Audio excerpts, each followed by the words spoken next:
زه کش کړم موټر ته او دلته یې راوستم، زه لاسونه یې راباندې بند کړي وو، سترګې مې راباندې بند کړي وو.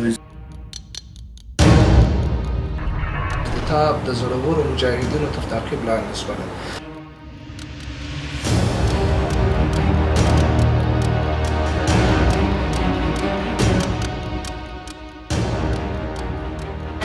روز نمیشه نبود نمی خالقه که گفتن نمی صدایش بسیار پخت.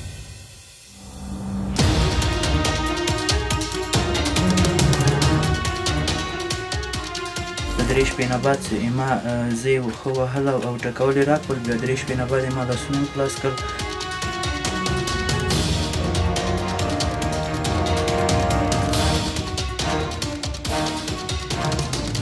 $80,000 اخیستي دي او د سنګر د کنداغا زوی چې د هغه څخه $80,000 اخیستي دا هم یې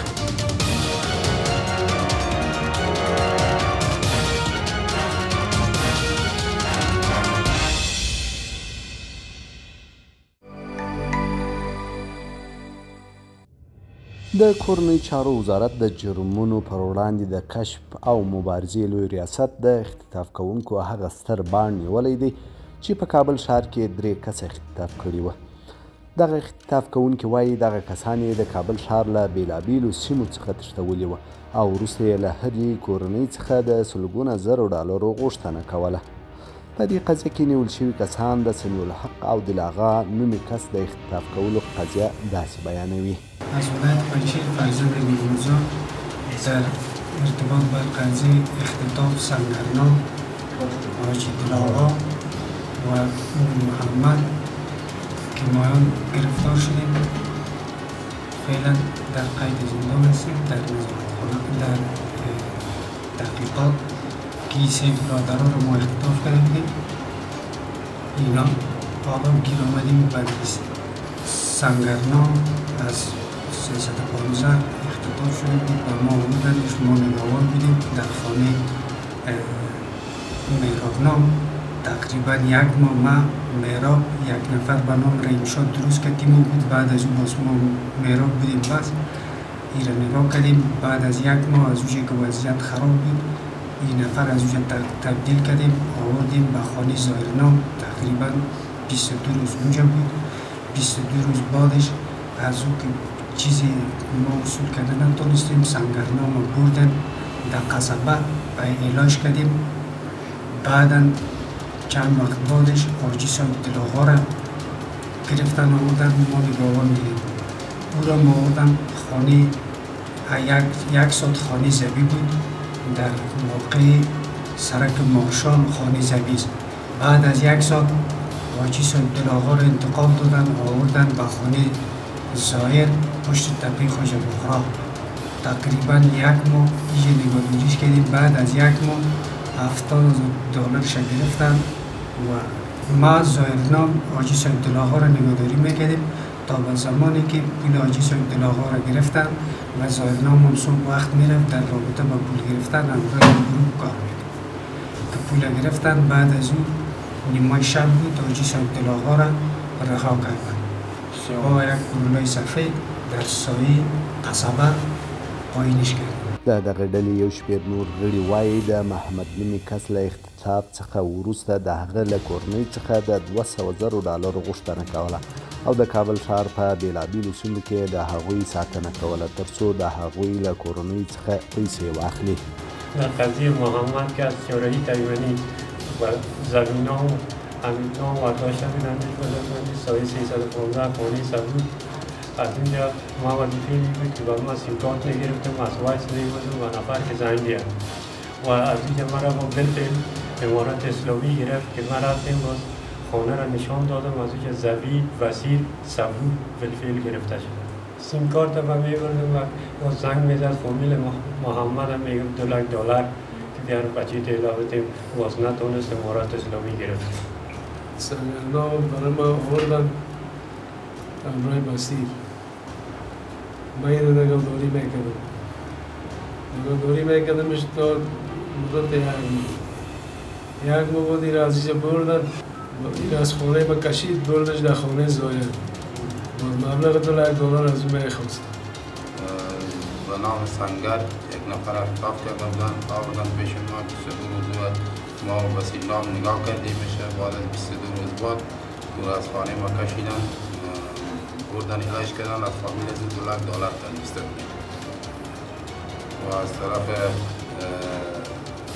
روز ما میرفتم سودا موضوع کردم میآوردم و وسیل ده خانه میدم.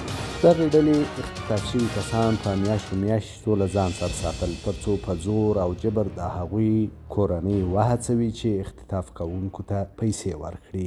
ما ذبیح الله از پرناخون اولاد بچه لاغر از دې مزار بالا کردن، آوردن سر که ماشال در خانه ما دست پاچه بسته کردن، چین کردن، بوتره گرفتن رفتن. برای 70,000 روپیه پول گرفتن، 500 به ما دادن. محمد چاره تیمنی بالا کردیم، بردیم 315 خانه صبور دیگه وسیل برای 12 روز میشه نگاهش کردیم. ای دلاغا را آوردن اختطاف کردن. آی صاحب دلاغا را از کوتل خیرخانه کردیم مزار میرفت در خانه زوی بردنش، 1 ساعت نگاهش کردن. بعد از آوردنش در پیش ما 29 روز الا یک ماه در خانه ما بود. بعد از باز پیش $2 تلبیستن، $70,000 شو گرفتن. از طرف روز بسیر می بود ویچه کنی بری علی و از طرف شب ما می بودم، روز می رفتم اینا را می دیدم بشانم.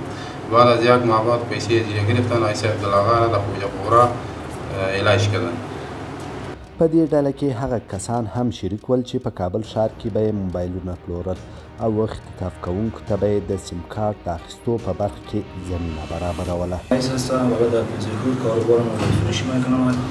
قضیه اختطاف و از من قاری آمد موبایل خرید کرد سیم کارت و روز سه‌شنبه بود قاضی صاحب و ما رو دستگیر کرد و من کلمه آمده بودم و اون فروخته بودم و دستگیر کرد و فرا دیگه گرفتم. موبایل سنتر انجینیر می باشم. یک دونه سیم کارت از شوای با قیمت 1000 افغانی خریدم. سر وایس نام سودا کردم 5000. وایس سر اختطافی ها سودا کردم. خودم کاروبار موبایل میکنم. یک دونه سیم کارت از جنت گل گرفتیم با قیمت 600 افغانی دادیم به شاداب 1000 روپیه. چیز می سیم کارت 600 روپیه ساعت کنیم خرید چی 200 روپیه خریدم 600 به شوای فروختم دیگه خودم موبایل فروش هستم. قبلا ما بندی شدم خاطر غیر قانونی سیم کارت غیر قانونی دیگه عالم یک جان سیم کارت فروختم سر نفر فروختم که د دست اختطاف یو ماشوم چې محمد نومیږي د خپل د اختطاف کېدو کیسه داسې کوي. زه کور نه وتلی وم، سودا پسې لاړ وم. کله چې سودا کور ته راوړلو دغوی مونږ ته غږ وکړل، ما ته یې غږ وکړو، ما ته ویې راشه دلته کلی چې زه مخکې ورغلم تر هغو چې ما نه پوښتنه وکړي چې قصبې کوم طرف ته ځي. تر هغو چې زه ورته وایم چې دغه لارې نه ځي، زه یې کش کړم موټر ته او دلته یې راوستم. زه لاسونه یې راباندې بند کړي وو، سترګې یې راباندې بند کړي وو. زه بېهوش وم، نه پوهېدم چې څنګه یې دلته راوستم. او کله چې دلته راوستم 3 شپې او 3 ورځې یې ما سترګې او لاسونه بند وو، وهل وو ما باندې. او نور کله چې تشناب ته هم بوتلم دغوی را سره تلل او ډوډۍ مړۍ هر شي مې څه کولو دغوی را سره مساله ولاړ وو پیرې ته یم. او نور کله چې زه دلته 3 شپې نه بعد ما زه یې ښه وهل او ټکول یې راکړل. بیا 3 شپې نه بعد یې ما لاسونه هم خلاص کړل، سترګې هم خلاص کړل. بیا بعد له 11 ورځې 12 ورځې بعد مجاهدین ماښام لمونځ نه بعد راغل او زه یې آزاد کړم. په دې ډله کې چې 2 نور کسان سنگر او دلاغا نوم یې هم د دې اختطاف کوونکو له لورې وړل شوي وه. د پیښې په تړاو داسې وایي: تمیز ظالمین مرا از سرک شرک وحدت در موتر کرایی سوار شدم. مرا این مردم اختطاف کرد آوردن در اینمی خانه. بعد یک 20 دقیقه یا نیم ساعت در اینمیجا یک دمراسی کردن، موتر تبدیل کردن. اول مرا در موتر سراچه بالا کردن، باز اینجا آوردن در اینمی خانه. باز یک 20 دقیقه الا نیم ساعت اینجا من ماندم، لطکو بیگپا کردن. خیلی به هر صورت باز دیگه موتر کرولا آمد، طولبکس کرولا مرا بالا کردن. با یک نفر هم از جمع خودمی دزدا باز مرا دیگه انتقال دادن. آل امروز که رفتیم دیدیم در سایه خوج بغرا باز مرا انتقال دادن. 30 روز باز امو سایه خوج بغرا دمو خانه بودیم که حال 1000 بار خدا را شکر که حکومت امارات اسلامی تماما این ظالمین دستگیر کرده. یک یونیمش مانده باشه هم دستگیر میشه. واضح حال دیگه امروز ما را در سایه ما به روز اول اینجا آوردن، ما را از اینجا بازوجو بردن. دیگه ظالمین انشاءالله به جزای اعمال خود میرسه. از حکومت خواهش ما می است که باید است که 100% این ظالمین طرف انشاءالله پاک شده و پاک میشه. می آمد دمی پلاستر زدگی دمی 22 روز او رویش دستای من ندیده، ناخونای من قدر شده بود که تو دستا میزدی. می آمد 5-6 لغت و مشت دگام میزد که جا کامره است، تو در چشمت زدی، تو چشمت بالا کردی. دیگه 22 روز نمیشه نبود، نان نبود. نمی خالگه که گفتن نمی صدایش بسیار پخش برای ما می آمد که در گوشای ما پخته ماندگی بود. 22 روز شیری که از مادر خورده بودم نمیشه کشیدم. 4 روز مریض شدم. یک تاش مسلمان گفته، یک تا گولی، یک تا پاراستامول ناوردن. اینجا سطل جک ماندگی بود و بویگین پدنالتا که از پایین میخوردی از بالا پس بعد میشد میگفتم یک میده و پاک نیست. میگفتم میرم که میارم بخشد نکشتمتان بسیار است چوب طبیعی که میکشیم. د کورنۍ چارو وزارت د جنایي تحقیقاتو لوی رئیس فیض الله کامران وایي سمیع الحق چې په محمد مشهور دی د کابل ښار د 15مې حوزې څخه اختطاف کوونکی وړی و او د هغه له کورنۍ څخه یې د لسګونه زرو ډالرو غوښتنه کوله. کورنۍ چارو وزارت د امنیتي چارو ستر معاونیت د کشف پر وړاندې د مبارزې عمومي ریاست د جنایي څېړنو عمومي ریاست یو اطلاع ترلاسه کړه چې په هغه اطلاع کې د سمیع الحق چې مشهوره په محمد د سمیع الله زوی د 15مې حوزې څخه اختطافچیانو پورته کړی و. موضوع د جنایي څېړنو عمومي ریاست د اختطاف د زړورو مجاهدینو تر تعقیب لاندې شوله.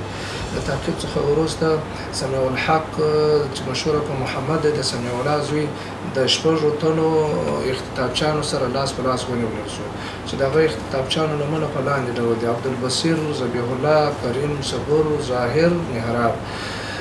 موضوع تر تحقیق لاندې شو. د موضوع د تحقیق څخه وروسته دا معلومه شوله چې دغه 6 کسان چې دي 6 نور کسان دوی ارتباطیان لري. هغه زیاتوي دغې ډلې 2 نور کسان هم اختطاف کړي وه او سلګونه زره ډالر یې ورڅخه اخیستې وه. همدغسې مې شروع کړه. وروسته تر دې چې د دغو اختطافچیانو څخه تحقیق وشو او معلومات وشو، دوی په خپل اعتراف وکړ او ویې منله چې موږ یو حاجي دل اغا د عبدالودود زوی او سنګر د قنداغا زوی چې د عبدالودود د حاجي دل اغا د عبدالودود د زوی څخه مو 80,000 ډالر اخیستي دي او د سنګر د قنداغا زوی چې د هغه څخه 80,000 ډالر اخیستي دا هم اختطاف کړي وو. بیا د اختطافچیانو دوسیه اوس بشپړه انشاءالله العزیز عدلي او قضایي ارګانو ته وسپارل.